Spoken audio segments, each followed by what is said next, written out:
Alrighty, good evening, everyone. This is meteorologist Timmy Albertson here with you guys for a quick little weather chat for tonight. After all, it is Friday night, but we do have some lake effect snow that is ongoing across parts of the snow belt. So let's go ahead and take a look over at the latest radar imagery. Now, of course, we'll start off around the Cleveland area. They are seeing some lake effect snow this evening here, albeit not the strongest lake effect snow that they have seen, but for them, it's just kind of starting up right now. Now, as we go through the overnight tonight and even through the day tomorrow, lake effect snow is going to be likely across the usual snow belts of northeastern Ohio, going back into parts of northwestern Pennsylvania.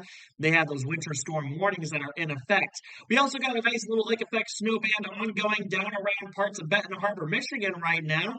Take a look at this little guy. Doesn't look like much right now, but this is in clear air mode first off, and this is snow, and that's likely going to be some pretty reduced visibilities here coming right up on Benton Harbor here. You see, it's just kind of a singular band that tracks its way all the way down through just past Niles, Michigan there, and more so heading into the Goshen area. So they're seeing some snowfall there too. Again, with these Lake Michigan snowfall bands, if we can get that wind to be northwesterly, again, we can sometimes kind of get these nice little singular bands here to set up. Whereas typically, if the wind would be coming from the west, you'd have more or less kind of that more ragged type of looking lake effect snow, but still lake effect snow nonetheless. And that often produces at least some good snowfall accumulations there. So that's kind of the at least the current update there with that lake effect snow. But let's take a look here at the latest weather map and see what's going on here. So if we zoom out a little bit, there's our area of low pressure. Again, we talked about it yesterday. It was going to quickly make its way off the east coast, and it's continuing to pull its way out into the open waters. That is allowing for this decent area of high pressure to push its way in from the Canadian prairies now into North Dakota. And this area of high pressure is certainly doing a very good job at keeping things across the plains very quiet. But as this area of high pressure came from Canada, it's bringing some colder air, and we can see those temperatures back down into the teens across most of Kansas, getting into the single digits once we go into parts of Nebraska, and even more so across the Dakotas. Temperatures right now sitting in the 20s across Oklahoma. Their dew points, though, are right around 0 degrees. We'll likely be seeing that temperature dropping there overnight tonight. I wouldn't be surprised maybe if there's a few single digit reports across some parts of Oklahoma overnight tonight.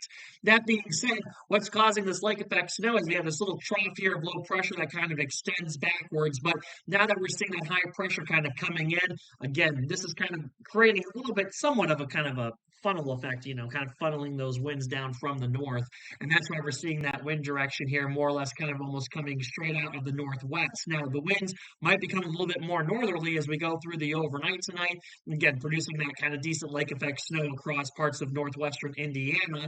And then as we go our way through the weekend, we're going to continue to see that snow tracking its way across parts of the Great Lakes. Again, ongoing lake effect snow right now across the usual snow belt area of Lake Erie. And that'll probably remain the case as we head our way through the overnight tonight going into the day tomorrow. So that's just kind of a little bit of a setup of what's going on. Now, this area of high pressure, while again it is bringing some cooler air, we'll kind of watch as it maybe makes its way across the deep south this weekend. But eventually, this area of high pressure will move a little bit further off towards the east. So as it does so later on this weekend, we're going to be watching that high pressure push its way through the central part of the U.S., and then we're going to start seeing it move further off towards the east. That's going to allow for a southwesterly wind flow to return back across the central part of the U.S., and eventually that will lead to some upper level ridging, and we could maybe see somewhat of a return of some above average temperatures across parts of the upper Midwest, maybe as we head towards the start of next work week, albeit we could have another little disturbance trying to push its way through, so it'll be kind of interesting to see exactly how that shapes up. But all things